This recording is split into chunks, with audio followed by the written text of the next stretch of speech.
அனைவருக்கும் முதற்கண் எனது அன்பான வணக்கத்தை தெரிவித்துக் கொள்கிறேன். இன்று 117வது நாள் தமிழ்நாடு கலை இலக்கிய பெருமன்றம் நாளும் நடத்தும் ஒரு அருமையான, ஒரு அழகான, ஒரு காலத்திற்கு ஏற்ற ஒரு நிகழ்வாக இந்த கதை சொல்லல் நிகழ்ச்சி தொடர்ந்து நடைபெற்று கொண்டிருக்கிறது. இந்த நிகழ்ச்சிக்கு இணையத்தில் இன்று வருகை புரிந்திருக்கும் அத்தனை ஆளுமைகளையும் தோழமைகளையும் அன்புடன் வரவேற்கிறேன். இன்றைய கதை புதுமை பித்தனின் கதை, சிவ சிதம்பர சேவகம். இந்த கதையை சொல்லி நம்மை மகிழ்விக்க வருபவர் நம் இலக்கிய மன்றத்திற்கு வருகை புரிந்திருப்பவர் மாணவி ரோஷினி. ரொம்ப ஆர்வமா இருக்காங்க. முதல்ல அவங்க அனைவருக்கும் வணக்கம்னாங்க. கதை சொல்ல அவ்வளோ ஆர்வமா அவங்களே இருக்கும்போது கதை கேட்க நம்மள கேட்கவா வேணும். நாங்களும் ஆர்வமா இருக்கோம். ரோஷினி, நீங்க கதை சொல்றதுக்கு முன்னாடி உங்கள் படிப்பு, உங்கள் பெற்றோர், உங்களது சிறப்புகள், இதை எல்லாத்தையும் எங்களோட ஷேர் பண்ணி பகிர்ந்து கொள்ளுங்கள். உங்களை பற்றி தெரிந்து கொள்கிறோம். அதனை தொடர்ந்து நீங்க கதை சொல்லலாம். வாங்க ரோஷினி, கதை சொல்லுங்க.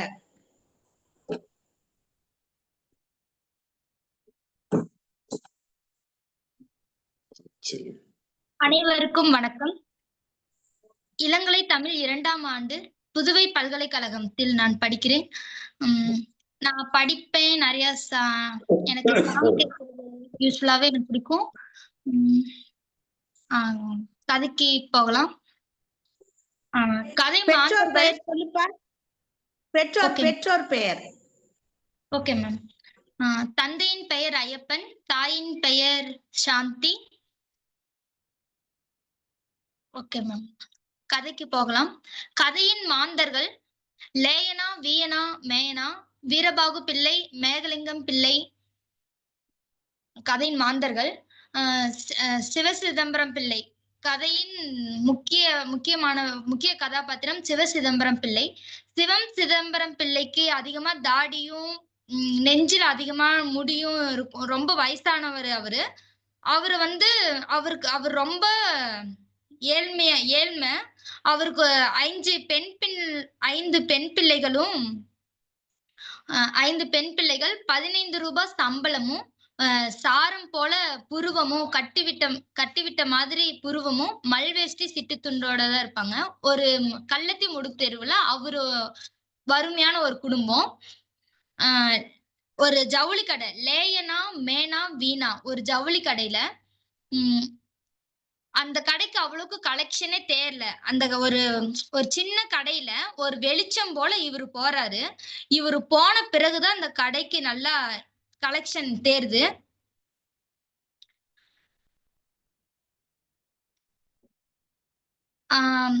அவங்க அந்த லேயனா, மேயனா, வீயனா இவங்க 3 பேராலதான் அந்த கடையோட பேர் இருக்குது. லேயனா, மேனா, வீணா அந்த கடையோட பேரு. லேயனாவுக்கு ஒரு மகன், மத்த 2 பேருக்கும் 2 பேர் இருக்காங்க. இவர்கள் நிறைய பிசினஸ் பாக்குறாங்க. அவங்களோட பசங்க பிசினஸ் பாக்குறாங்க.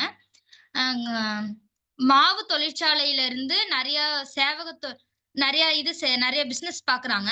அவங்க மகன்கள் எப்பதாவது ஒரு டைம் தான் என்ன கணக்கு என்ன போயிட்டு இருக்குதுன்னு பாக்குறாங்க. மத்தபடி எல்லாமே செய்யறதெல்லாம் சிவசிதம்பரம் பிள்ளை தான். அந்த ஆதி முதல் அந்த ஜவுளி கடையோட உட்கணக்கு எல்லாமே சிவசிதம்பரம் பிள்ளைக்கு தான் தெரியும். அவர் மேசை பெட்டி மாதிரி அந்த மேசை பெட்டியில இருந்து காசு எடுத்தா குடுக்கும், இல்லைன்னா இல்ல. அதே மாதிரி சிவசிதம்பரம் பிள்ளையும் அதுல இருந்து 1 ரூபா கூட அவர் நேர்மையா இருப்பாரு, கரெக்டா இருப்பாரு. அது அந்த மேசை பெட்டி மாதிரின்னு சொல்றாங்க அவரை. சாவி அவரோட இடுப்புல இருக்கும். அப்படி இல்லைன்னா ஒரு காந்தி படத்துக்கு கீழே போட்டோ கீழே அவரோட அந்த கடையோட சாவி இருக்கும். அந்த அளவுக்கு அந்த லேயனா, மேனா, வீணா அந்த 3 பேரும் இவரை நம்பி அந்த கடையை ஒப்படைச்சு போறாங்க. சிவசிதம்பரத்தை பிள்ளை பத்தி பெருசா யாருக்குமே அதிகமா தெரியல. அவர் எப்படின்னா ஒரு காவேரி பாசனத்து மருதூர் கார்காத்த வேளாளர், மத்தபடி எதுவும் தெரியல. அதுக்கு மேல தெரிஞ்சிக்கவும்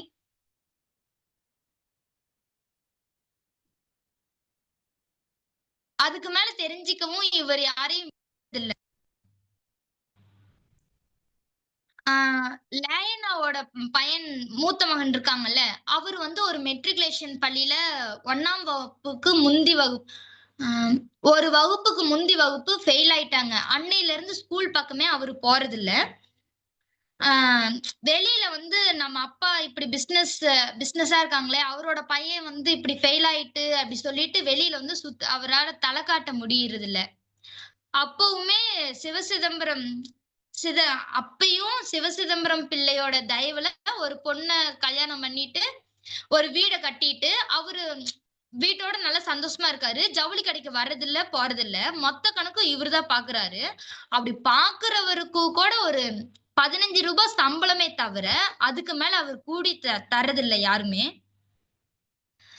லேயன்னாவும் அதுக்கப்புறமேட்டுக்கு இறந்துடுறாங்க. லேயன்னா லேயன்னா இறக்குறப்ப என்ன சொல்றாங்கன்னா, சிவசிதம்பரம், சிவசிதம்பரம் அப்படி சொல்லிட்டு இது ஜெபிக்கிறாங்க. கடைய சண்டே வராம தம்பிங்களுக்கும் தம்பி பசங்களுக்கும் சண்டே வராம பாத்துக்கோ. கடையும் அவங்களுக்கு வந்து நிறைய நிலம் இருக்கு. நிறைய நிலத்தையும் சமமா சண்டையே வராம பாத்துக்க சொல்றாங்க. அதே மாதிரியே சிவசிதம்பரம் பிள்ளை பாத்துக்கிறாங்க. கடை வந்து மேயனாவோட அவர் இறந்த பிறகு லேயனா இறந்த பிறகு மேயனாவுக்கு போகுது.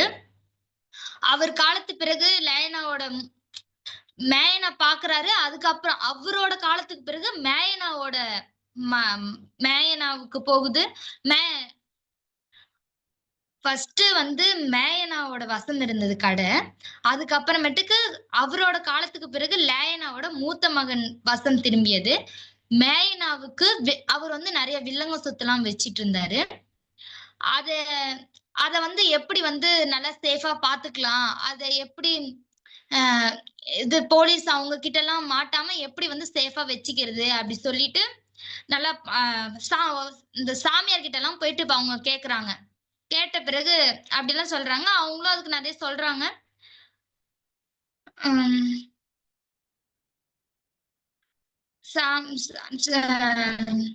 சொல்றாங்க. அது மண்ணாந்தை சாமியிடம் வாகட நூல் சோதனையில் போதுதான் வீரபாகு பிள்ளை வந்து நம்ம சவுந்தரத்தை பழமலைக்கு கட்டி போட்டு விடலாம் என்று நினைப்பதாக சொன்னாங்க. அதுக்கு என்ன சௌகரியம் படி செய்யுங்க, ரசத்தை முறையாக கெட்டினா அட்டதிக்கும் கட்டி ஆளலாம். சாமி சொல்றாங்க. மேகலிங்கம் பிள்ளை அட்டதிக்கும் கட்டி ஆளுவது அப்புறம் இருக்கட்டும். ஓகே, கேஸ் நாளைக்கு வருதாமே, அதுக்கு என்ன உத்தேசம் என்று வீரபாகு பிள்ளை கேக்குறாங்க. சிதம்பரத்தை நான் வக்கீல்கிட்ட பாத்துக்க சொல்லிட்டேன் அப்படி சொல்லிட்டாரு வீரபாகு பிள்ளை. நம்ம சாமிக்கு கோவில் திருப்பணி செய்யணும்னு நாட்டம். வடக்கு பரிகார பராமரை குளத்துக்கு படிகளை எடுத்து கட்டினா என்னன்னு கேக்குறாங்க என்றார் மேகலிங்கம் பிள்ளை. ஆமா, உங்களுக்கு வேலையும் தொழிலும் இல்ல, ரசத்தை கெட்டட்டா குளித்துபடி கெட்டட்டா என்று கருத்து போகுது. முதல்ல உங்க பொண்ணுக்கு வாசல்ல வந்த வரனை பார்த்து கெட்டி வைங்க என்று துண்டை உதறி தோளில் போட்டுக்கொண்டு எழுந்தார் வீரபாகு பிள்ளை. லட்சுமண பிள்ளை சேஷ்டகுமார் மழலைக்கும் மேகலிங்கம் பிள்ளை புத்திரி சவுந்தரத்தும் கல்யாணம் ஆயிற்று. மழலை பழையபடி வரட்டு வேளானான். மண்ணாங்கட்டி சாமிக்கு கோவில் திருப்பணிக்கு தொகை கிடைத்தது. வக்கீலருக்கு வழக்கை இறக்கி அவரு காசை நிறைய வாங்கிட்டு நல்ல வயதான்னு சொல்லிட்டு தள்ளி போட்டுக்கிட்டே இருந்தாரு. அதுக்கப்புறமேட்டுக்கு லேயனாவும் இறந்துட்டாங்க. கடையை வந்து மேகலிங்கம் பிள்ளை பாத்துக்கிறது தான் சரி அப்படி சொல்லிட்டு வீரபாகு பிள்ளை சொல்றாங்க. அவருக்கு ஜில்லா போர்ட் ட்ரஸ்டா குத்தகை தலைக்கு மேல் வேலையாக இருந்தது. யாராவது கெடுப்பது என்றால் மண்ணை வாரி போடுவது என்பது யாரையும் கெடுத்தல் என்பதுதான் தமிழ் வெகுஜன வாக்கு. வீரபாகு பிள்ளை ரோடின் தலையில் கப்பி கல்லையும் மண்ணையும் வாரி வாரி போட்டுக்கொண்டே இருந்தார். பிறகு அதில் மறுபடியும் ரிப்பேர் நடத்த லாய்க்காக பஸ் சர்வீஸ் நடத்தினார். அதனால் மேகலிங்கம் பிள்ளை கடையை பார்த்து கொள்வதுதான் என்ற ஞாபகம் அவருக்கு வந்தது. மேகலிங்கம் பிள்ளை கடைக்கு வந்து மேகலிங்கம் பிள்ளை அப்பப்ப கடைக்கு வருவாரு போவாரு, அவ்வளவுதான். மண்ணாந்தை சாமியாரும் கோவில் திருப்பணிகளில் ரொம்ப ஊக்கம் காட்டினார். இப்படி கொஞ்ச காலம் சிவசிதம்பரம் பிள்ளையின் விசுவாசம் பாத்திரம் சற்று மாறியது. இப்பொழுது சிவசிதம்பரம் பிள்ளை இப்ப மேகலிங்கம் பிள்ளை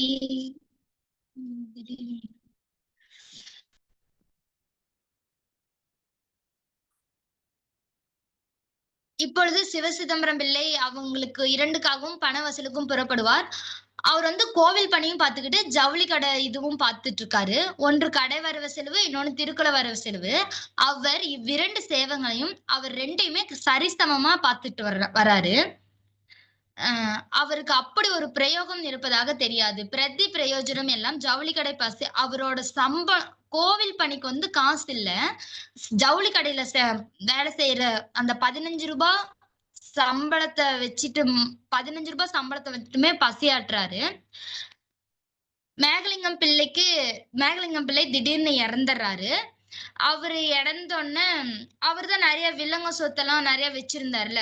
அதுல வந்து அவர் வில்லங்க சொத்து வச்சு 15,000 ரூபாய்க்கு கணக்கு வரவு செலவே வரல.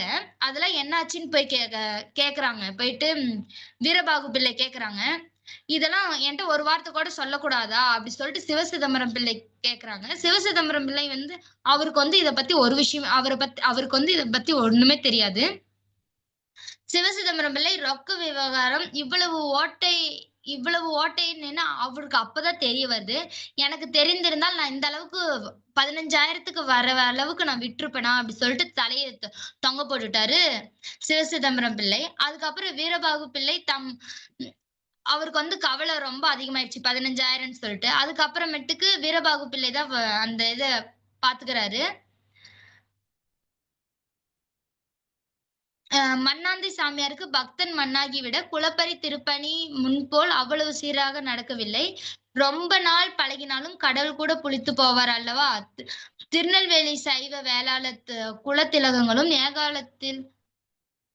ஏகாலத்தில் தசிஷ்ண மூர்த்தியாகவும் கும்ப முனியாகவும் தென்பட்ட மண்ணாந்தை சாமியார் போகராஜ ஆகிவிட்டார். குலத்திலகங்களின் சம்மத வரம்புக்கு மீறிய அளவில் பிள்ளை வரம் அவர் அங்கிருந்து அர்த்தனமாகி பட்டின வீரன்பட்டி கந்தவேலன் ஆலயத்தில் மேற்கு கோபுரவாசல் திருப்பணியில் ஈடுபட வேண்டியதாயிற்று. இப்படியாக மேயனாவின் ஆசைகள் திருவிளையாடல்கள் போல் எல்லாம் ஜவுளி கடை பேரெட்டு கணக்கை தவிர மற்ற இடத்தில் தட தெரியாது போயிற்று. இப்ப வந்து 2யுமே இவர்தான் பாத்துக்கிறாரு. அந்த திருப்பணிக்கு 1000 ரூபாய் கொடுத்து மல்லை கட்டும் சிவசிதம்பரம் பிள்ளை கோயில் திருப்பணியும் பார்த்து கொள்வது, அதுலயும் அவர் பங்கீடு செய்யறாரு. அதுக்கப்புறம் ஜவுளி கடை நிழல் போல 1000 மண்டப நிலையிலும் வேலை செய்யறாரு. இப்பதான் சிவசிதம்பரம் பிள்ளை சொப்பனத்துல விழிச்சு பார்த்த மாதிரி தம் வாழ்க்கையில இவ்வளவு காலம் நம்ம என்ன செஞ்சிட்டு இருந்தோம்னு பாக்குறாரு. இவ்வளவு காலம் நம்ம என்ன செஞ்சிட்டு இருக்கோம் பார்த்தா 5 பெண்களுக்கும் கல்யாணமே ஆகல. அவர் கல்யாணமே பண்ணி வைக்கல. அவர் ஜவுளி கடைக்கும் 15 ரூபாய் சம்பளத்துக்கு அந்த அளவுக்கு வேலை பார்த்துட்டு இருந்திருக்காரு. கோவில் பணிக்கும் அவர் வேலை பார்த்துட்டு இருந்திருக்காரு. அவருக்கு மிஞ்சினது என்னன்னா அவருக்கு காசு மிஞ்சல. அவருக்கு வந்து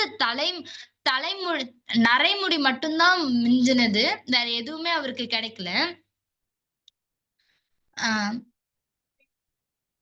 இது M10 போட்ட குண்டு விரட்டின காலத்தில் இருந்து மேயனா கண்ணை மூடிவிட்ட நேரம் வரை அவங்க 3 தலைமுறையா அந்த ஜவுளி கடையை பார்த்துட்டு வராங்க.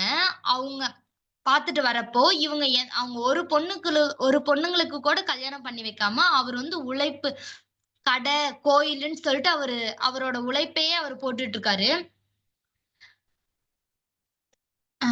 ஜவுளி கடையும் 3 குடும்பமும் அவர்களது வாழ்வும் போகுமே இவரை இழுத்து வந்திருக்கிறது. குதிரை லாயத்தை எட்டும் நேரத்தில் குத்துப்புல் கூட அகப்படவில்லை என்றால் இதுவரை இந்த மாதிரி நினைத்ததே கிடையாது. 5 பெண்களை கரையேற்ற வேண்டுமே அவருக்கு நினைக்க மூச்சு. அவருக்கு 3 தலைமுறை அவங்க ஆண்டுட்டு இது பண்ணிட்டு போயிட்டாங்க. நம்ம ஒரு பொண்ணுங்களுக்கு கூட கல்யாணம் பண்ணி வைக்கலையேன்னு சொல்லிட்டு அவருக்கு மூச்சு திணறுது அதை நினைச்சாவே. ஆனா அவருக்கு ஒண்ணுல மட்டும்தான் சந்தோஷம். என்னன்னா அந்த கோயில பணி செய்யறாருல யாரோ குடுக்குற காசை வச்சுட்டு தெய்வத்துக்கு பண்றாரு. தெய்வத்துக்கு பண்றதுல அதுல மட்டும்தான் அவருக்கு சந்தோஷமா இருக்குது. அந்த அந்த சிற்றொலியும் டொங் டொங் என்று எதிரொலிக்கிறது. நரி வௌவால் கீர்ச்சடிக்கிறது. எங்கு பார்த்தாலும் கருங்கல் தளத்தின் எதிரொலி. அதிலிருந்து தான் அவருக்கு தாடி வளர ஆரம்பித்தது. இடையிடையே நரையோடிய தாடி வளர ஆரம்பித்தது. ஒரு வரிசை முடிந்தவுடன் பிறகு மறுபடியும் பண வசூல். அப்புறம் கட்டுமான வேலை, கோவிலிலே வசனம் இருந்த மாரி சேவகம். முன்பு நரசேவகம், இப்பொழுது தெய்வ சேவகம். அப்போ வந்து என்ன பண்ணிட்டு இருந்தாங்கன்னா, கடைக்கு வேலை செஞ்சுட்டு இருந்தாங்க. மனுஷங்களுக்காக அவர் செஞ்சுட்டு இருந்தாரு சிவசிதம்பரம் பிள்ளை. இப்பொழுது கோயிலுக்கு, தெய்வத்துக்கு பண்ணிட்டு இருக்காங்க. லோகத்தில அயோக்கியர்கள் நடமாடுகிறார்கள். தெய்வ சந்ததி தானத்திலும் நடமாடுகிறார்கள். அங்கே வியாபாரத்தனமாக மனசை அடமானம் வைக்கிறார்கள். இங்கே உலகத்தை உய்விக்கும் பரந்த நோக்கத்துடன் வியாபாரத்தனமாக மனசை அடமானம் வைக்கிறார்கள். மானத்தை விக்கிரயம் பண்ணுகிறார்கள்.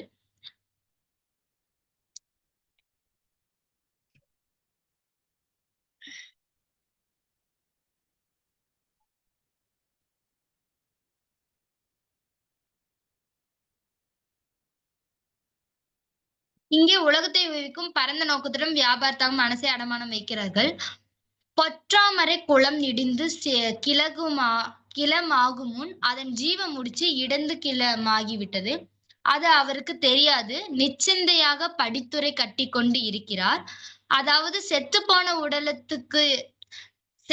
உடலத்துக்கு எப்படி ஆபரேஷன் பண்ணி பிரயோஜனம் இல்லையோ, அதே மாதிரி சட்டத்தின் அடித்தளத்தில் அமைந்த சர்க்காரின் நிழலுக்குள்ளே தான் சாமியே தஞ்சமாகிவிட்டார். இன்று அவரை பட்டினி போடலாம். அவர் கணக்கை ஆடிட் செய்யலாம். ஆனால் பட்டினி கிடக்கும் மனுஷனுக்கு ஐயோ பாவம், பட்டினி கிடக்கிறவங்களுக்கு இந்த மனுஷங்க வந்து செய்ய மாட்டாங்க அப்படி சொல்றாரு.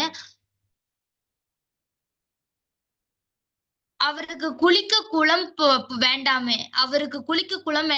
அவருடைய பக்தர்களின் மனப்பாசை அகற்ற போற்றாமரை குளம் வேண்டாமே. சிவசிதம்பரம் பிள்ளை நிச்சந்தையாக குத்துக்கல்லில் உட்கார்ந்து குளப்படி எட்டி கொண்டிருக்கிறார். டொங் டொங் என்று சிற்றுளி சத்தம் ஆயிரங்கால் மண்டபத்தில் எதிரொலிக்கிறது. 5 பெண்களுக்கும் கல்யாணம் ஆகலையே அப்படின்னு மறுபடியும் கவலைப்படுறாரு. நம்ம இந்த இதுல நம்ம கல்யாணம் பண்ணி வைக்க மாட்டாரு. அடுத்த ஜென்மத்துலதான் இவர் கல்யாணம் பண்ணி வைப்பாங்க அப்படி சொல்லிட்டு மக்கள்லாம் இவரை பார்த்து சொல்லிட்டு கொண்டு அப்படிதான் செய்வாரு போல அப்படி சொல்றாங்க மக்கள்லாம். தெய்வ சிருஷ்டித்ததை ஒளிய தர்ம சாஸ்திரத்தையும் கையில் எழுதி நம் கையோடு கொடுத்தனுப்பியதாக இவர்களது கல்யாணத்துக்கு தெய்வம் எப்படி பொறுப்பு? கொஞ்சம் பொய் சொன்னால் முதல் மக்கள் கல்யாணத்தை கூட முடிச்சு விடலாம். அப்புறம் மண்ணாந்ததை சாமி மாதிரி ஓடுவதற்கு சிவசிதம்பரம் என்ன கால் கட்டில்லாத நபரா? அந்த டொங் டொங் என்ற ஒரு நாதத்தை எழுப்பி அந்த லாயத்தில் மனப்போக்கு மிதக்க விட்டது. சிவசிதம்பரம் பிள்ளை தாடியை வருடிக் கொண்டே கேட்டுக்கொண்டிருந்தார். அவங்க சொல்றதெல்லாம் அவர் கேட்டுட்டு இருக்காரு. ஐயா, உங்க முதலாளி தவறி போனாக தெரியுமா அப்படி சொல்லிட்டு ஒரு குரல் கேக்குது. மோட்டார் மரத்திலேயே மோதி இறந்துட்டாங்க வீரபாகு பிள்ளை அப்படி சொல்லிட்டு ஒரு குரல். அதுக்கு என்ன சொல்றாங்கன்னா சிவசிதம்பரம் பிள்ளை, இன்னும் 1 வருஷம் தான் பாக்கி, இன்னும் 250 இருந்தால் போதும் அப்படி சொல்றாங்க சிவசிதம்பரம் பிள்ளை.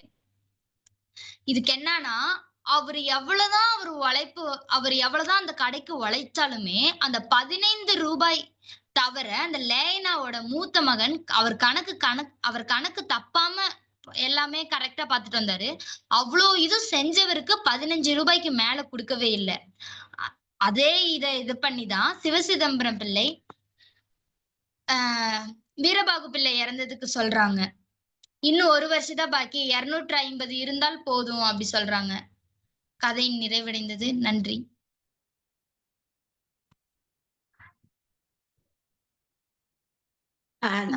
நன்றி ரோஷினி, ரொம்ப அருமையா கதை சொன்னீங்க. நல்ல குரல் வளம்.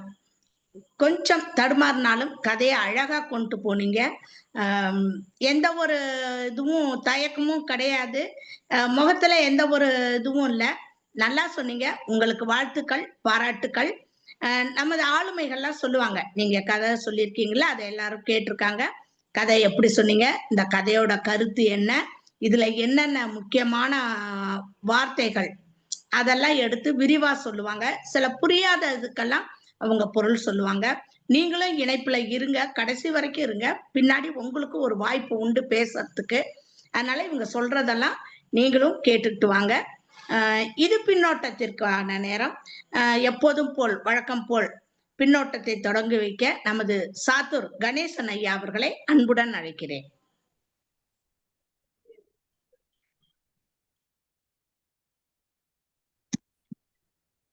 அம்மா கேக்குதுங்களா? கேக்குது கேக்குது. சரிங்கம்மா, வளர. அம்மா, முதல்ல அரசியல் அம்மாவுக்கு வணக்கம். ரொம்ப நாள் ஆச்சு அவங்கள பார்த்து. அதே போல இன்று சிவசிதம்பர சேவகம் என்ற தலைப்புல வந்து ஒரு அருமையான கதை. இந்த கதையை வந்து ரோஷினி அவர்கள் வந்து உண்மையிலே ஒரு நல்ல குரல் வளம் அதை கதை சொல்லக்கூடிய பாங்கல. அதே மாதிரி கதையும் ஓரளவுக்கு அவங்க உள்வாங்கித்தான் அந்த கதையை சொல்லி முடித்தார்கள். ஒரு இந்த கதை வந்து என்ன அப்படின்னு சொன்னா, ஒரு சேவகம் என்பது வேலை செய்யக்கூடிய ஒரு முதலாளிகிட்ட வேலை செய்யக்கூடிய தன்மையில் இருக்கக்கூடிய ஒரு ஆளுடைய கதையத்தான் இதை எடுத்திருக்காங்க. அந்த கதையில வந்து என்ன அப்படின்னு சொன்னா, அந்த 3 பேர் அண்ணன் தம்பி, அதை பங்காளிகள் இருக்கக்கூடிய அந்த அண்ணன் தம்பி பிரச்சனை இருக்கு. அந்த அண்ணன் தம்பி பிரச்சனைகள் வராத அளவுக்கு, அவங்களுக்கு குடிச்சண்டை வராத அளவுக்கு வந்து கணக்கு வழக்கத்தை பார்த்துட்டு எல்லாமே சிதம்பரம் சேவம் பயின்றாரு. அப்ப ஒவ்வொருத்தரும் வந்து பாத்தீங்கன்னா அதுல நல்ல புதுமைப்பித்தன் வந்து ரொம்ப சிறப்பா சொல்லியிருப்பாரு. என்ன சொல்லியிருப்பாரு அப்படின்னா, இவங்க எல்லாம் என்ன பண்றாங்கன்னா, இந்த ஒரு சில பேர் வந்து இந்த வியாபாரம் வணிகம் பார்த்து கொண்டிருக்கும் போது அந்த நம்பிக்கையை வந்து பூர்ணமான நம்பிக்கை வைப்பது என்பது இதுல இருக்குது. எப்படின்னா, அந்த கடையை வந்து பூட்டை வந்து அங்கேயே சாவியை வந்து அதுலயே தொங்க போட்டு போயிடுறது ஒண்ணு. அப்படி இல்லை அப்படின்னு சொன்னா சிவசிதம்பர மடியில போட்டு போயிடுறது. அதுவும் இல்லை அப்படின்னு சொன்னா அந்த படத்துல போட்டோவுக்கு அடியில காந்தி படம் இருக்கும், அதுல தொங்க விட்டுருக்கணும். அப்ப இதெல்லாம் சொல்லும் போது என்ன சொல்றதுன்னா, அவர் மேல வந்து அவ்வளவு நம்பிக்கையோட அந்த கடை முதலாளிகள் வந்து நடத்தி கொண்டு வந்தார்கள். அப்ப ஒவ்வொருத்தரும் வந்து இது வந்து சன்ஸ்ன்னு சொல்லுவோம்ல, பெரியவர் மூத்தவர் நடுவில் ஒருவர்ன மாதிரி. இதுல வந்து லேனா லட்சுமண பிள்ளை, மேனா மேகலிங்க பிள்ளை, வீணா வீரபாக பிள்ளை இப்படின்னு இருக்கிறாங்க. இவங்க தான் அந்த கடையை நடத்திக்கிட்டு வர்றாங்க. அந்த கடைக்கு இது ஆளினால் அழகுராஜான்னு சொல்ற மாதிரி ஆளினால் வந்து இவர் தான் சிவசிதம்பரம்ல தான் எந்த கணக்கு வழக்க பார்த்தாலும் இவர் தான் எழுதுறாரு, செய்யறாரு, பண்றாரு. அப்ப அந்த கணக்கு எல்லாம் நடத்திட்டு இருக்கும்போது இதுல வந்து லட்சுமண பிள்ளைக்கு வந்து ரொம்ப முக்கியமா அவர் தான், அவரை விட்டா நம்மளுக்கு ஆள் இல்லைங்கிற, அதாவது மூத்தவர் அவர் வந்து ஆள் இல்லைன்னு சொல்ற மாதிரி அவர் வந்து சிவசிதம்பரம் பிள்ளைய வந்து ஒரு பூர்ணமான நம்பிக்கையோடு அதை நடத்திட்டு போறாரு. இப்ப இதுக்கு இடையில வந்து அந்த அண்ணன் தம்பியிலே அவருக்கு ஒரு சில பேருக்கு வில்லங்க சொத்துக்களும் இந்த மேனா சம்பந்தப்பட்ட வில்லங்க சொத்துக்களும் 1, 2 இருக்கு. அந்த கணக்கு வழக்குகளும் வந்து ஒரு சில நேரத்துல பார்க்கும்போது செய்யும்போது இருக்குது. ஆனா அவங்களுடைய பிள்ளைகள்லாம் பாத்தீங்கன்னா எல்லா விதமான தொழில்களும் பாக்குற மாதிரி கவர்மெண்ட் உத்தியோகம் சரி, கான்ட்ராக்ட் எடுத்து நடத்துறதுனால எல்லாமே நடக்குது. அப்ப இவர் இந்த கடையில வேலை பார்க்கறதுனால என்ன ஒரே முகவரியில இருக்கிறதுனால இவர்கிட்டையும் ஒரு சில நேரத்துக்கு அந்த கணக்கு வழக்கத்தை பார்த்துச்சுக்கிறார். ஆனா இவருக்கு வந்து பெண் குழந்தைகள் இருக்குது. அந்த பெண் குழந்தைகளுக்கு வந்து ஒரு கல்யாணத்தை முடிச்சு வைக்கக்கூடிய தன்மைக்கு வந்து போகவே முடியல. காரணம் வந்து இவர் கொடுக்கக்கூடிய சம்பளங்கள் வந்து பத்தல. இது இப்படியே போனா கூட ஒவ்வொருத்தரா அவர் வந்து முதல்ல வந்து லேனா இறந்து போறாரு. அதுக்கப்புறம் மேனாவும் இடையில இருந்தவர், கடைசியா வீரப்பாவுக்கு இறக்குறாரு. அப்போ ஒவ்வொரு இறக்கும் போதும் அடுத்த ஸ்தானத்துக்கு யார் வரணும் அப்படின்னு பார்க்கும்போது அவங்களுடைய பிள்ளைகள் வந்தா கூட அப்ப அந்த ஒரு பிள்ளைகள் வந்து அப்ப அவங்க மைனரா இருக்கும்போது வர முடியாது. அப்ப சித்தப்பாமாருக்கு தான் வர முடியும். அப்ப அந்த மைனரா இருக்கக்கூடிய லட்சுமண பிள்ளையுடைய மகனுக்கு அந்த பையனுக்கு வந்து கல்யாணம் எல்லாம் முடிக்க போகும்போது செய்யும்போது வந்து சிவசிதம்பரம் பிள்ளை தான் சொல்லித்தான் அதை கல்யாணம் முடிச்சு வைக்கிறாங்க. ஆனா கல்யாணம் முடிச்சு வச்சு பக்கத்துல பார்க்கும்போது அவங்க எல்லாம் மைனரா இருக்கிறாங்க. அதை வந்து புதுமைப்பித்தன் எப்படி சொல்லுன்னா, ஒரு கடை சரக்கு உள்ள வர்ற மாதிரி அது வந்து இந்த மர கதவு போட்டு தட்டி தட்டியா போட்டு வைப்பாங்க. அதுல உள்ள வர்ற மாதிரி வெளியே போற மாதிரி தான் இருந்துச்சு. ஆனா அந்த பையங்க வந்து அப்படித்தான் இருந்தாங்க. அதற்கு பிறகு அவர் இறந்த பிறகுதான் அவங்களுக்கு வந்து ஒரு பொறுப்பு, பதவி கொடுக்கணும் இருந்தா கூட, அது சித்தப்பா அவங்களுக்கு அவங்க பெரிய ஆளுங்க இருக்கனால அவங்க தான் பார்த்துட்டு இருந்தாங்க. இது என்ன அப்படின்னு சொன்னா, அந்த வேலை பார்க்கக்கூடியவங்களுக்கு வந்து சம்பளம் எல்லாம் நம்பிக்கையோட இருந்தா கூட அந்த சம்பளங்கிறது வந்து ரொம்ப கம்மியா தான் குடுத்துருக்காங்க. இது வந்து ஒவ்வொருத்தரும் ஒவ்வொரு மாரி கணக்கு பார்க்குறாங்க. இவங்க இந்த வீரபாகுடைய மகன்கள்லாம் ஒரு சில பேர் வந்து மேனாவுடைய பிள்ளை, வீரபாகு பிள்ளைகளும் ஒரு சில படிச்சவங்களும் இருக்காங்க. அப்ப ஒரு சமயத்துல வந்து கணக்கு வழக்கு பார்க்கும்போது ஏதோ விடுதல் இருக்குது. அப்ப சிவசிதம்பரம் பிள்ளைக்கு வந்து திகைப்பா இருக்கு. அது என்னன்னா, என்ன நம்ம இப்படி கணக்கு எழுதி வச்சோம் கடைசியில விடுதலா இருக்குதே அப்படின்னு சொல்லிட்டு இருக்காங்க.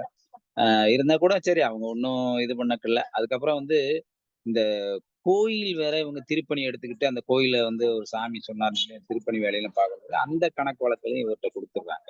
அப்ப அந்த கணக்கு வழக்குல குடுக்கும்போது அப்ப கணக்கையும் பார்க்க வேண்டியிருக்கு, அந்த கணக்கையும் நடந்தது ஓரளவுக்கு பொதுவா பார்த்துட்டு தான் இருக்காரு. ஆனா இறுதியில என்ன அப்படின்னு சொன்னா, அந்த கடற்கணக்கையும், கோயில் கணக்கையும் சம்மந்தப்படுத்தி கடைசியில அப்பதான் வந்து புதுமைப்பித்தன் அவர்கள் வந்து ஒரு சிறப்பான ஒரு இது இவ்வளவு நாளா வந்து நரனுக்காக நான் வந்து சேவை செஞ்சுக்கிட்டு இருந்தேன். இன்னும் வந்து தெய்வத்துக்காக செய்யப்படுறேன். ஆனால் இந்த நரனுக்கு பார்த்தாலும் சரி, தெய்வத்துக்கு பார்த்தாலும் எல்லா இடத்துலயும் வந்து வேடதாரிகள் என்ன இருக்கத்தான் செய்யறாங்க. அது ஒண்ணும் மாற்ற முடியல. ஆனா இருந்தாலும் நம்ம வந்து ஒரு நினைப்போட தெய்வ சிந்தனையோட நம்ம செய்யணும் அப்படின்னு செஞ்சுக்கிட்டு இருக்காரு. ஆனாலும் வந்து அவருக்கு வந்து ஒரு திருப்தி இருக்குன்னா, அந்த தெய்வத்தினுடைய சங்கல்பம் நிறைந்திருக்கிறதுனால அவருக்கு வந்து பழைய நினைவுகளும் ஒரு சில இதெல்லாம் வரத்தான் செய்யுது. குழந்தைக்கு நம்ம பொண்ணுக்கு ஒரு மூத்த பொண்ணுக்காக கல்யாணம் முடிக்கலாமே செய்யலாம்னு வந்துட்டு இருக்கோம்னு. ஆனா அந்த கடைசி வரி வந்து 250 இருந்தால் போதும். அடுத்த வரிசைக்கு போறோம்னு சொல்றது அது என்னதுக்காக சொல்றாருன்னு ஒண்ணும் அது குழப்பல. அதாவது உதயபித்தன் அவர்கள் வந்து அப்படித்தான் ஒரு வந்து சர்ப்ரைஸா சஸ்பென்ஸா தான் அந்த கதையை முடிப்பாரு எப்பயுமே. அந்த இதுல வீரபாகு பிள்ளை கடைசியா இருந்தவர் அவர் இறந்த இன்னும் ஒரு வரிசை தான் பாக்கி. இன்னும் 250 இருந்தால் போதும் என்றார் சிவசிதம்பரம் பிள்ளை. என்னன்னா 250 இருந்தா அந்த ஊருக்கு போய் திருப்பி பார்க்கலாம். இல்ல அவருக்கு வீரபாகு பிள்ளைக்கு ஏதாவது செய்யறதுக்கு வேண்டியது வேணுமா அப்படின்னு தெரியுதுன்னு சொல்லல. இல்ல வேற எதுவும் 250 சொல்லி ஏன்னா இவருக்கே வந்து 15 ரூபா தான் சம்பளமே கொடுத்துக்கிட்டு இருக்காங்க. இந்த நிலையில அந்த மாதிரி அந்த கடைசி வரியை அவர் வீரபாகு பிள்ளையும் இறந்த பிறகு இந்த மாதிரி போட்டிருக்காங்க. அதனுடைய அர்த்தம் நம்மளுக்கு கொஞ்சம் விளங்காமத்தான் இருக்குது. இதுல வந்து இந்த ஸ்பிளிண்டர்ஸ் அப்படின்னு சொல்லி ஒரு வார்த்தை கொடுத்திருப்பாங்க. அந்த ஸ்பிளிண்டர்ஸ் என்ன அப்படின்னு சொன்னா குண்டு போட்டவொன்னே சிதறல் திருப்பி சிதறல் விழுந்து அங்கங்க விழுவாங்களா அதைத்தான் அவங்க உபயோகிச்சிருக்காங்க. அது வேற ஒண்ணும் இல்ல.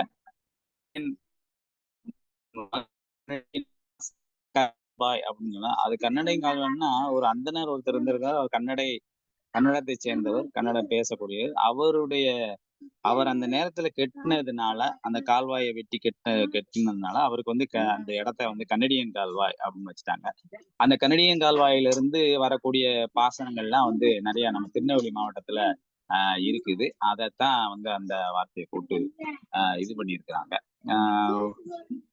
அதே போல இவருடைய அந்த ஒன்னொன்னு சொல்லும் போது நம்மளுக்கு வந்து ஒரு சில வார்த்தைகள் வந்து புதுவிதமான வார்த்தைகள்லாம் வந்து உபயோகிச்சு அது தமிழ் வார்த்தைன்னு சொன்னா கூட அது வந்து நம்ம ஒரு சில நேரத்துல புரியாத அளவு கூட அந்த வார்த்தைகள் இருக்குது இந்த கதையில. மற்றபடி இது வந்து பங்காளி சண்டைகள் வரவிடாமல் அவர் கணக்கு வழக்குகளை பராமரித்து வந்தார் என்பது நம்ம இதுல வந்து கொஞ்சம் புலப்படுது. அதுதான் உண்மை. அதாவது ஒரு தொழில் பாக்குறாங்க, அதுல எத்தனையோ கணக்கு விடுதல் வரத்தான் செய்யும். ஆனா இவர் வந்து அவளை பொறுப்பா இருந்து பார்த்ததுனால அவங்களுக்கு வந்து குடிமைப்பிடி சண்டைகள் வரல.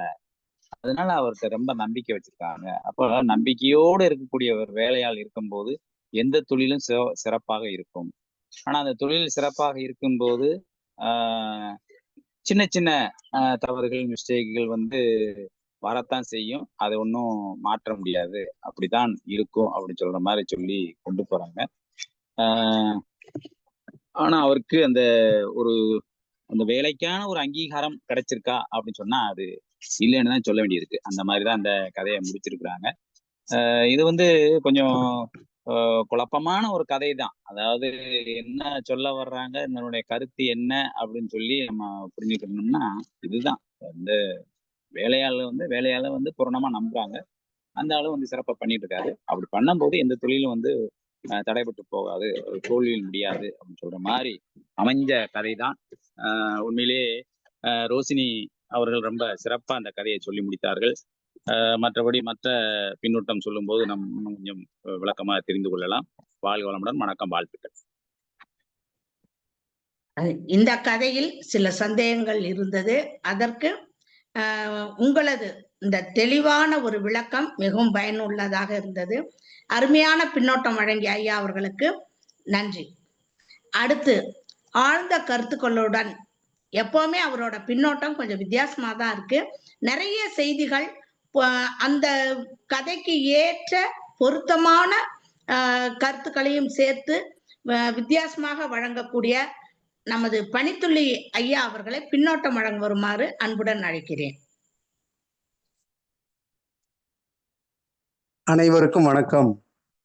இந்த கதையினை ரோஷினி அவர்கள் ரொம்ப நல்லா கணீருங்கிற அந்த வெண்கல குரல்னு சொல்லுவாங்க இல்லையா, அது மாதிரியான ஒரு குரல் வளம் இருக்கு.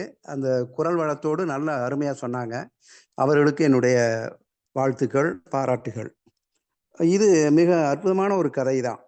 இது மனித மனதினுடைய உள்நோட்டத்தை சொல்லக்கூடிய மிக நுணுக்கமான ஒரு கதை தான் இது அப்படின்னு எனக்கு தோணுது. இதில் சேவுகம் அப்படிங்கிற ஒரு வார்த்தை வருது. ஏன்னா சிவ சிதம்பர சேவுகம் அப்படின்னு தான் வருது. அதில் சேவகம் அப்படிங்கிறது வந்து என்னென்னா ஊழியம் அப்படிங்கிறது மாதிரியான பொருள் தான் தருது. அதாவது கடவுளுக்கு செய்யக்கூடிய அந்த தொண்டு, அதை சேவகம் அது சேவகம் என்று மாறிட்டு. இந்த சிவ சிதம்பரம் பிள்ளை, அவரும் பிள்ளை தான்.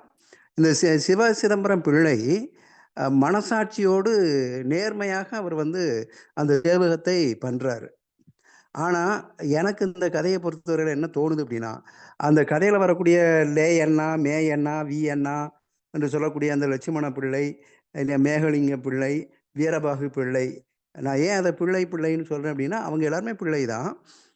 இவருக்கு இருக்கக்கூடிய அந்த மனசாட்சிப்படி நடக்கக்கூடிய அந்த தன்மை இந்த மூவருக்குமே இல்லை அப்படிங்கிறது தான் புதுமை பித்தன் இதில் மிக அற்புதமாக காட்டுறாரு. அவர் லட்சுமண லேயண்ணா அப்படிங்கிற லட்சுமணன் பிள்ளை இறக்கும்போது கூட, இறக்கும் தருவாயில் என்ன பண்ணுறாரு, சிலம்பரம்னு சொல்லி இறக்குறதா புதுமை பித்தன் சுற்றுறாரு. ஆனால் இந்த மூவரும் பிள்ளையாக இருந்தாலும் கூட இந்த சிவ சிதம்பரமும் பிள்ளை தான். இவர்கள் இந்த ஒருத்தருக்கு ஒருத்தர் திருமணம் தன்னுடைய மக்களுக்கு திருமணம் பண்ணி வைக்கிறாங்க. அந்த சௌந்தரம் அப்படிங்கிற பெண்ணுக்கு பழமலை அப்படிங்கிற பையனை திருமணம் பண்ணி வைக்கிறாங்க. அவங்களுக்குள்ள அந்த திருமண உறவுகள் கூட இருக்கு. ஆனால் இந்த சிவ சிதம்பரம் பிள்ளை வந்து பிள்ளை தான். 5 பெண் குழந்தைகளை பெற்று அவர் அவதிப்படுறாரு பாவம். ஆனால் அவர் மீது இரக்கம் என்பதே இல்லை, இந்த மூவருக்குமே இல்லை. ஒரே இடத்தை, ஏன்னா இப்போ ஜாதி பாகுபாடு பார்க்கவில்லை என்றாலும் கூட இவர்கள் எல்லோரும் பிள்ளைதான் மடைக்கும் பொறுப்பாக வச்சிருக்காங்க, கோயில் திருப்பணிக்கும் பொறுப்பாக விடுறாங்க. அப்போ ஒரே இனத்தை சார்ந்த ஒருவரை தன்னுடைய சேவகனாக பயன்படுத்தி கொண்டார்களே தவிர, மற்றபடி இந்த மூவரும் அவருக்கு என்ன உதவி செய்தார்கள் அந்த 15 ரூபாயை தவிர அப்படின்னா ஒண்ணுமே இல்லை. அப்போ மனசாட்சியோடு நேர்மையாக நடந்து கொண்டவர் சேவகம் இல்லையா, சிவ சிதம்பரம் பிள்ளை மட்டும்தான். அதில் அவர் உயர்ந்து நிற்கிறார். ஆனால் இந்த மற்றவர்கள்லாம் என்ன பண்ணுறாங்க, ஊரில் நல்ல பேர் வாங்கணுங்கிறதுக்காண்டி தான் கோயில் திருப்பணியில் ஈடுபடுறாங்க. அதில் கூட புதுமை பித்தன் அருமையாக சொல்வார், ஒரு கடவுள் குளிப்பதற்காக இவ்வளோ பெரிய கோயிலா என்று சிவ சிதம்பரம் நினைப்பது போல கூட அதில் வருது. அப்போ ஒரு கல் கடவுள், அவர் குளிப்பதற்காக இவ்வளோ பெரிய குளத்தை எல்லாம் கட்டுறாங்க அப்படிங்கும்போது மனசுக்குள்ள அவர் என்ன ஓட்டம் ஓடி இருக்கும் அப்படிங்கிறது நமக்கு புரியுது. ஏன்னா 5 பிள்ளைகளோடு அவர் தவிக்கிற பாவம். அது ஒரு இதை முத்தாய்ப்பாக அதில் புதுமை பித்தன் அவர்கள் காட்டுறாரு. அதை விட இவங்க நம்பக்கூடிய அந்த மேகலிங்க பிள்ளை நம்பக்கூடிய அந்த மண்ணாந்தை சாமியார், அவர் தான் அந்த கோயில் திருப்பணிக்க வேண்டி யோசனைகள்லாம் சொல்கிறாரு. ஆனால் அந்த மண்ணாந்தை சாமியார் யோக்கியவானா அப்படின்னா இல்லை. அந்த மண்ணாந்தை சாமியார் இருக்காரு, அவர் மேலே ஒரு குற்றச்சாட்டு பாலியல் இப்போ உலா வருது பாலியல் குற்றச்சாட்டு மாதிரி அவர் மேலேயே நான் பிள்ளை வரம் கொடுக்க முயன்றதாக புகார். அது நமக்கு புரியும். பிள்ளை வரம் கொடுக்க முயன்றதாக கோயில் திருப்பணியில் ஈடுபடக்கூடிய யோசனை சொல்லக்கூடிய அந்த மண்ணாந்தை சாமியார் மேலேயே ஒரு பழி இருக்கு. இப்போ போலி சாமியார்களை எல்லாம் நம்புறாங்க. ஆனா தன்னிடம் தனக்காக வேண்டியே சேவகம் பண்ணக்கூடிய இந்த மனிதன் அப்பாவி மனிதனை விட்டு விட்டாங்க. அது ரொம்ப வருத்தத்துக்குரிய ஒரு செயல் தான். இந்த உலகத்துல அதுதான் நடந்துட்டு இருக்கு. உண்மையாக ஊழியம் செய்பவர்கள் எல்லோரும் எல்லோராலும் வெறுக்கப்படுறாங்க. அதுதான் உண்மை. இதை இவங்க யாரும் வெறுத்தது மாதிரி கூட காட்டல. ஏன்னா வெறுத்த மாதிரி காட்ட முடியாது. இவருடைய சேவகம் அப்படி இருக்கு. ஆனாலும் இவர்கள் மூவருக்கும் மனசாட்சி என்பதே இல்லை அப்படிங்கிறதா என்னுடைய குற்றச்சாட்டு. காரணம் என்னன்னா பணம் இவர் பிள்ளையா இருந்தா கூட அவர் ஏழை. ஆனால் அவரை ஏழையாக தான் பார்த்துருக்காங்க. இல்லைன்னா 5 பெண் பிள்ளைகளை வைத்து கஷ்டப்படக்கூடிய ஒருத்தருக்கு ஒரு 2 பெண் குழந்தைகளுக்காவது இவர்கள் வாழ்க்கை கொடுத்துருக்கலாம். அந்த மனசு அவர்கள்ட்ட இல்லை. ஆனால் இவர் ஏதோ திரைப்படத்தில் ஒரு பேரன் கேட்பான் இல்லையா, தாத்தா நீ நல்லவரா கெட்டவரா அப்படின்னா தெரியலையே அப்படின்னு சொல்லக்கூடிய நிலையில தான் இந்த சிதம்பரம் பிள்ளையும் இருக்கிறார். பாவம். ஒரு பரிதாபத்துக்குரிய ஒரு நல்ல வெள்ளந்தியான மனம் கொண்ட ஒரு மனிதர், மகா மனிதர். அவரை பாராட்டணும்னா அப்படிதான் சொல்லணும். ஆனால் பிழைக்க தெரியாதவன்னு இப்போ இந்த காலத்தில் சொல்ற மாதிரி பிழைக்க தெரியாத ஒரு மனிதர். தன்னுடைய பெண் பிள்ளைக்கு எதுவுமே சேர்த்து வைக்கலை. கடைசியாக அந்த வீரபாகு பிள்ளை இறந்தப்போ மோட்டார் மரத்தில் மோதி இறந்து போயிட்டாருன்னு சொல்லும்போது, இன்னும் ஒரு வரிசை தான் பாக்கி, இன்னும் 250 இருந்தால் போதும். அதுதான், அது மட்டும்தான் அவருடைய சிந்தனையில் இருக்குது. இன்னும் ஒரு வரிசை தான் பாக்கினா என்ன, லேயனா போயிட்டாரு, மேயனா போயிட்டாரு, இல்லையா வியனாவும் போயிட்டாரு. அவருடைய பிள்ளை அந்த வரிசை இருக்கு, அடுத்த வாரிசு.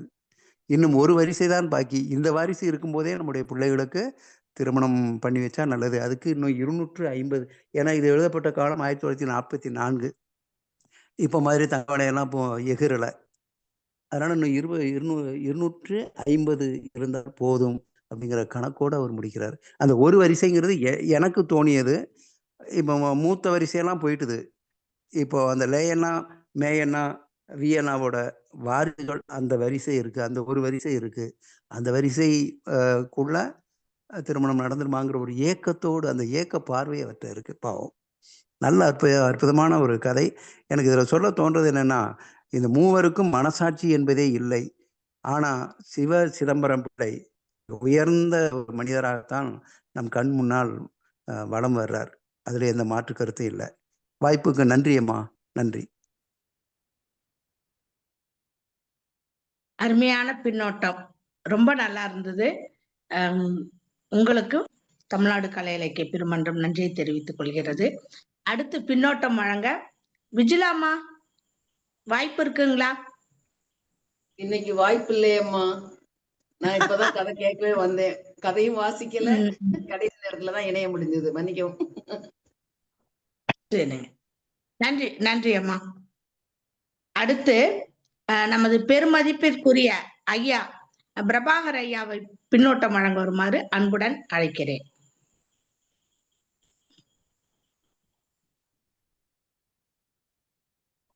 கேட்காமா? கேக்குதுங்கய்யா. இதுல புதுமைப்பித்தனுடைய விஷயம், கீரதின்னி பிள்ளை அத அந்த சமூகத்தை வச்சு அவருடைய பதிவு. இது எத்தனை விஷயங்கள் எப்படி எல்லாம் பண்ணியிருக்காரு பாத்தீங்களா? ஆச்சரியமான ஒரு பதிவு. என்ன இதுல கொண்டு வர்ற விஷயங்கள் இருக்கு இல்லையா, அதை நம்ம கிரகிக்கணும். என்ன அந்த பொண்ணு தயங்கி சொன்னாப்புல, இருந்தாலும் நல்லா ஒரு குரல் வளம். அந்த பொண்ணு சொன்னது இதுல ஆஹ், இந்த இந்த புதுமைப்பித்தனுடைய பதிவுகள் இருக்கு இல்லையா, இது வந்து சும்மா லேஸ் கிடையாது. அவ வந்து அந்த அந்த பிள்ளை சமூகத்தை எப்படியெல்லாம் கொண்டு வந்து பதிவு இருக்காரு பார்த்தீங்களா, அது பேராச்சரியம். அவ்வளவுதான் சொல்ல முடியும். அதுக்கு மேல என்ன சொல்ல. சரி, இருக்கட்டும். வாய்ப்புக்கு நன்றிமா. நன்றி நன்றி ஐயா. அடுத்து பின்னோட்டத்தால் பெருமை சேர்க்கும் நமது அன்பிற்குரிய சிவசுப்பிரமணியன் ஐயா அவர்களை பின்னோட்டம் வழங்க வருமாறு அன்புடன் அழைக்கிறேன். அன்பான தோழர்கள் அனைவருக்கும் வணக்கம். இன்னைக்கு சிவசிதம்பர சேவகம் அப்படிங்கிற கதையை ரோஷினி ரொம்ப நேர்த்தியாக சொல்லியிருக்காரு. அதாவது குரல் வளத்தை பற்றி எல்லாரும் சொல்லிட்டாங்க. வெங்கல குரல் அது கதையில ஒண்ணு விடாம எல்லாத்தையும் விளக்கி சொல்லிட்டாங்க. அவருக்கு பாராட்டுகளும் வாழ்த்துக்களும். அப்படி அவர் சொல்லியும் சாத்தூர் கணேசனார் என்னமோ கதையில குழப்பமா இருக்குன்னு சொல்லுறாரு. எனக்கு என்னன்னு புரியல. அவருக்கு குழப்பத்தை ஒண்ணு நான் கடைசியில் முதல்ல சொல்லி விளக்குகிறேன். இன்னும் ஒரு வரிசை தான் பாக்கி. ரூபாய் 250 தேவை. அதாவது மதுரை மீனாட்சி அம்மன் கோவில்ல பொற்றாமரை குளம் இருக்குல்ல, அதுல ஒரு பக்கத்துல உள்ள படிகளை கட்டுறாங்க. படித்துறைங்கிறது இப்ப குளிக்கிறதுக்கு, உட்கார்ந்து குளிக்கிறதுக்கு உள்ள வசதியா படிகள் கட்டிக்கிட்டு படித்துறை. அந்த கட்டுவதற்கான அந்த ஒரு வரிசைனா இப்ப 18 படி இருக்கு. 17 படி கட்டிட்டாங்க. 18வது படி கட்ட முடியாம இருக்கு. அதுக்கு 250 ரூபாய் தேவைன்னு சொல்றாங்க. அடுத்து சேவகம், அது ஊழியம்னு பணித்துறைய சொன்னாங்க. பொதுவா வேலை தொழில் அப்படிங்கிறது சாதாரணமானது. அதை விட கொஞ்சம் உயர்ந்தது பணி, அதை விட உயர்ந்தது சேவகம். சேவகம் முன்னாலே இந்த சேவைகள் இல்லை, சேவைகள் புரிவது. சிவசிதம்பரம் பிள்ளை இதுல சேவகராகத்தான் காட்டுறாங்க முழுக்க. இது திருப்பணியும் முடியல, கோயில் திருப்பணியும் முடியல. இந்த சிவசிதம்பரம் பிள்ளையின் 5 பெண்களுக்கு திருமணமும் முடியல, ரெண்டும் முடியல. அத ரெண்டும் முடிவடையாமலே நிற்கிறது அப்படிங்கிறத குறிப்பிடுறாரு. இதுல சிவசிதம்பரம் பிள்ளை கடை வரையும் பார்க்கிறாரு, இலவசமாக கோயில் திருப்பணியும் செய்கிறாரு. இது உபரி உழைப்பை குறிப்பிடுவதாகும். கார்ல் மார்க்ஸினுடைய உபரி உழைப்பை குறிப்பிடுவது. அந்த கோயில் பணிக்கு அவர் எதுவும் சம்பளம் வாங்கல, அது உபரி உழைப்பு. அந்த அவங்களுக்கு அந்த பணக்காரங்க அவங்களுக்கு இந்த இறக்க குணம் இருக்காது, நல்ல செய்யலாம் இருக்காது. அவங்க இவருடைய உழைப்பை நல்லா சுரண்டி இருக்காங்க. இது இந்த கதை முழுவதும் ஒரு தொழிலாளியினுடைய அவல நிலையை படம் பிடித்து சித்தரித்து காட்டுகிறது. அவ்வளவுதான் சுருக்கமா.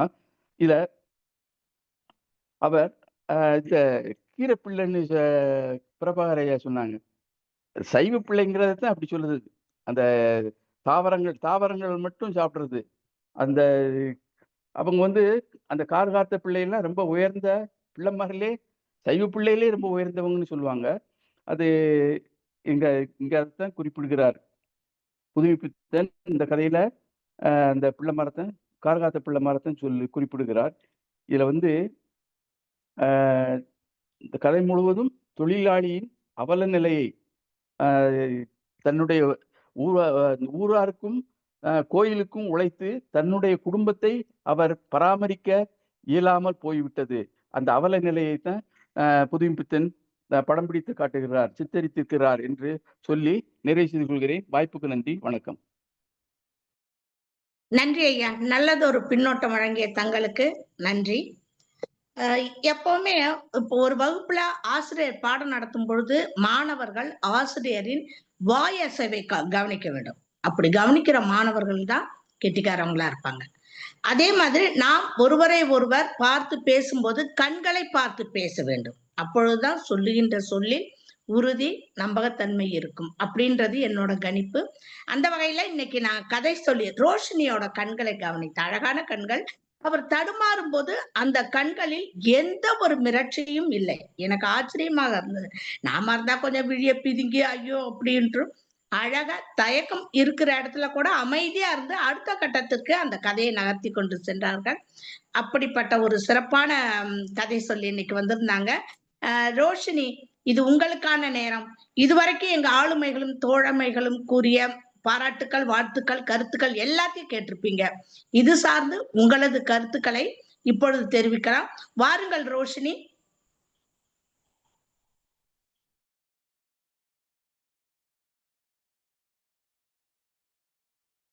ரோஷினி,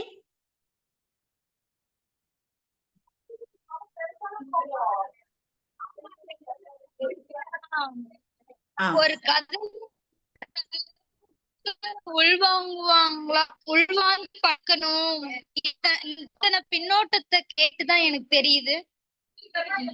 இதுல இருந்து நான் அதுதான் கத்துக்கிறேன். ஒரு கதையை இத்தனை இதையா யோசிச்சு பார்க்கணும். நான் கதையை எப்படி படிச்சேன்னு எனக்கு தெரியல. ஒழுங்கா நான் சரியா உள்வாங்கல. இந்த பின்னோட்டத்தை எல்லாமே கேட்டுதான் எனக்கு இந்த கதையில இதுதான் சொல்ல. எனக்கு இந்த பின்னோட்டம் ரொம்ப ஹெல்ப்ஃபுல்லா இருந்தது. இந்த வகையில நான் ரொம்ப நன்றி சொல்லிக்கிறேன். இந்த பின்னோட்டத்தை சொன்ன அனைவருக்கும் நன்றி சொல்லிக்கிறேன். நன்றி.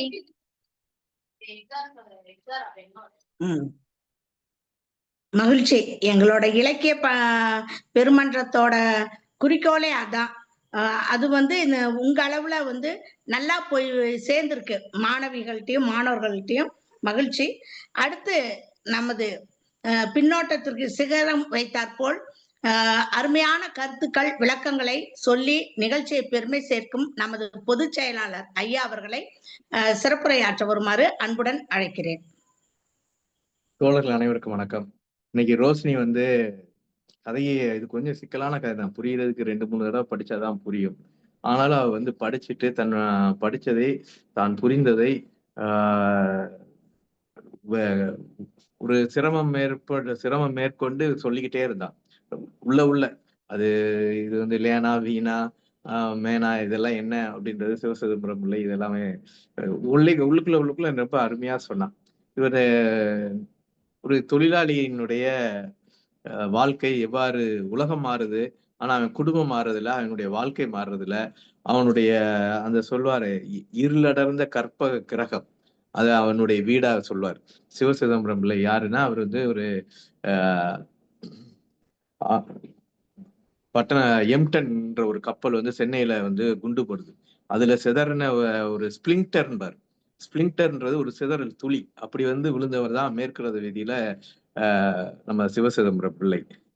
அங்க லேனா, மேனா, வீணா ஜவுளி கடையில வேலை பார்க்காரு. அவருடைய குடும்ப வறுமை எல்லாம் சொல்லிட்டு போறாரு. அவங்க எப்ப இவங்க எல்லாம் இருந்தாங்க, லேனா எப்ப இருந்தாரு, மேனா எப்ப இருந்தாரு, வீணா எப்ப இருந்தாருன்றதுக்கு அந்த தாமிரபரணியில ஓடின வெள்ளத்தையும் சொல்றாரு. அதுக்கப்புறம் உப்பு யுகம்ன்றார். 1930ல உப்பு சத்தியாகிரகத்தை காந்தி ஆரம்பிக்கிறார். அப்ப அத ஒரு உப்பு யுகத்துல வீணா வந்தாருன்றதெல்லாம் சொல்றாரு. அப்ப இந்த இதை கடையின் மேசையை போல அவர் இருக்காருன்றார். கடையின் மேசை அது பாட்டுக்கு அசையாம செய்யாம இருந்துகிட்டு இருக்கும். வர்றவங்க போறவங்களை பார்த்துக்கிட்டு இருக்கும். பணம் வர்றது போறதை பார்க்கும். அதை போல ஒரு உயிரோட்டமுள்ள ஒரு மேஜையாக அந்த கடையில இருக்கிறாருன்ற மாதிரி சொல்றாரு. சில பேர் என்ன பண்ணுவாங்கன்னா, பூட்டிட்டு சாவிய பூட்டின் வாயிலே விட்டு போயிடுவாங்க. அந்த மாதிரி இவர்கிட்ட தான் எப்பயுமே சாவி இருக்கும். அந்த கடையினுடைய இதாவே இவர் தான் இருக்காரு. அவருடைய பிள்ளைங்களை சொல்றப்ப, இந்த முதலாளிகளின் பிள்ளைகள் அப்பெல்லாம் சொருகு பலகை இருக்கும். ஒரு கட்டடத்துல நீங்க ஷட்டர் எல்லாம் கிடையாது. அப்படியே போய் சொருகு பலகை. அவங்க எல்லாம் எப்படி இருந்தாங்கன்னா, சொருகு பலகை போல இருந்தாங்களாம்.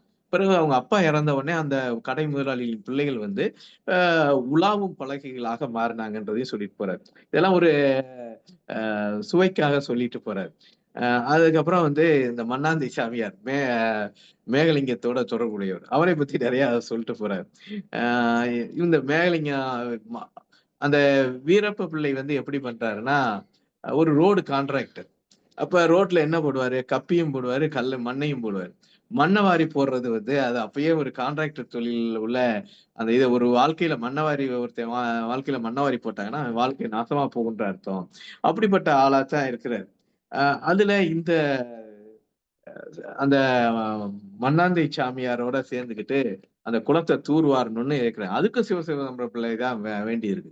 கடை வசூலுக்கும் அவர்தான், இதுக்கும் அவர்தான். இகபர சுகங்கள்ன்றார். அப்ப இகபர சுகங்கள்ன்றது இம்மை சுகத்தையும் மறுமை சுகத்தையும். இம்மை சுகம் வந்து என்னது? ஜவுளி கடைக்குள்ள வியாபாரம் பாக்குறது, அதுக்கான வசூல் பண்றது.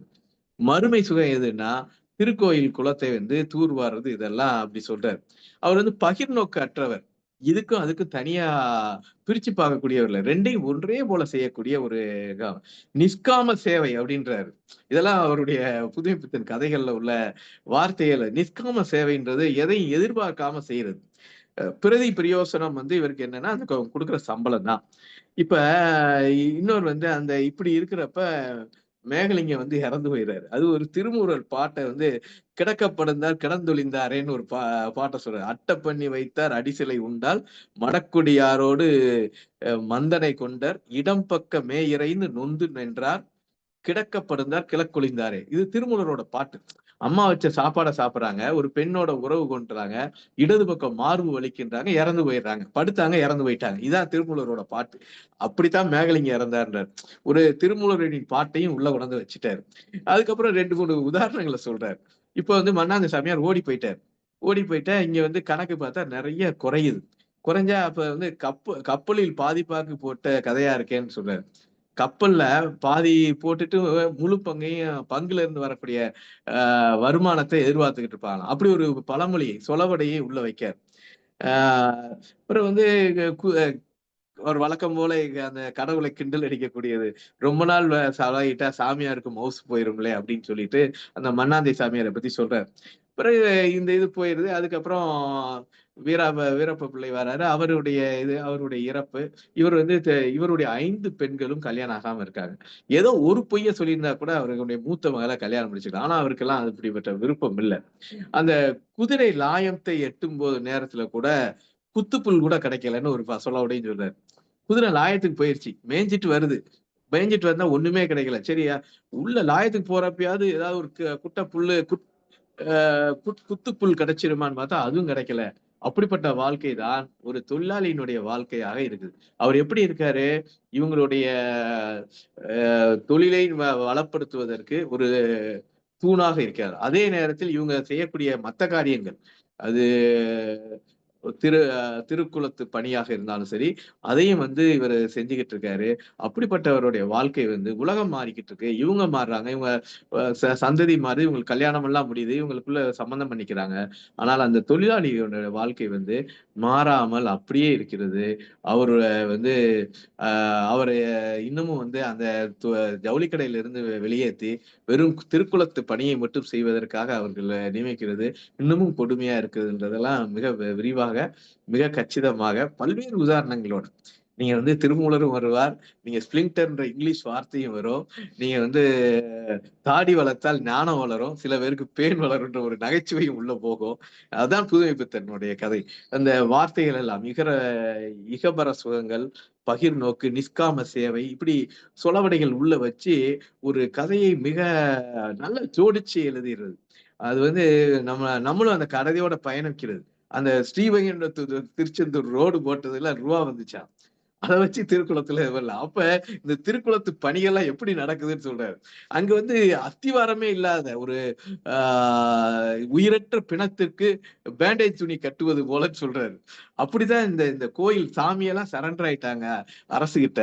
அப்படி இருக்கும்போது அதை போய் செஞ்சுக்கிட்டு இருக்கணுமா அப்படின்னு சொல்லக்கூடியது. அந்த சாமிக்கு குளிக்கிறதுக்கு இது இருக்கு, ஆனா இவனுடைய பிள்ளைகள் 5 பிள்ளைகளையும் கரையேற்ற வழியிலேயே அப்படின்ற அந்த புதுமைப்பித்தன் எப்போதுமே இல்லாதவர்களின் பக்கமும் ஏழைகளின் பக்கம் இருந்து சமூகத்தை விமர்சிக்கிற ஒரு துணிதான் இருக்கும். இதில் உள்ள அந்த கடை முதலாளிகள் அவர்களுடைய ஆன்மீக செயல்பாடுகள் இதையெல்லாம் விமர்சித்து ஒரு தொழிலாளியின் பக்கம் இருந்து எழுதப்பட்ட அருமையான கதை. ரோஷினி அவர்களுக்கும் பின்னூட்டம் வழங்கிய பணித்துளி ஐயா ரொம்ப நல்லா சொன்னாங்க. நம்ம கணேசன் ஐயாவும் ரொம்ப விரிவாகவும் மிக அறிவாக சொன்னாங்க. நம்ம சிவசுப்பிரமணியாவும் மிக அருமையா சொன்னாங்க. இன்னைக்கு பின்னூட்டம் வழங்கியவர்கள் அனைவருடைய பின்னூட்டமும் அருமை. நன்றி. தெளிந்த நீரோடை போல் அனைத்து கதாபாத்திரங்களை பற்றியும் கதையை பற்றியும் கருத்துக்களை கூறிய நமது பொதுச் செயலாளர் அவர்களுக்கு மிக்க நன்றி. கடந்த 10-20 நாளாவே வரக்கூடிய கதைகள் அனைத்துமே படிச்ச உடனே புரிஞ்சுக்கக்கூடிய கதைகளா இல்ல, எல்லாமே 2 தடவை 3 தடவை ஏன் 4 தடவை படிக்கக்கூடியதா தான் இருக்கு. அப்பதான் நமக்கு அதுல புரியும். ஆனா நம் இலக்கிய மன்றத்தை பொறுத்தவரை ஒரு கதையை படித்தால் அது சார்ந்த அதிக கருத்துக்களை பின்னோட்டமாக கிடைக்கிறது. இது ஒரு அருமையான பொக்கிஷம். இந்த பொக்கிஷத்தை நாள்தோறும் நாம் அனுபவித்து வருகிறோம். இத்துடன் இன்றைய நிகழ்ச்சிகள் நிறைவு பெறுகிறது. மீண்டும் நாளை இரவு 8 மணிக்கு அனைவரும் ஒன்று கூடுவோம், கதை கேட்போம், கருத்துக்களை பரிமாறிக்கொள்வோம். மகிழ்ச்சி. நன்றி.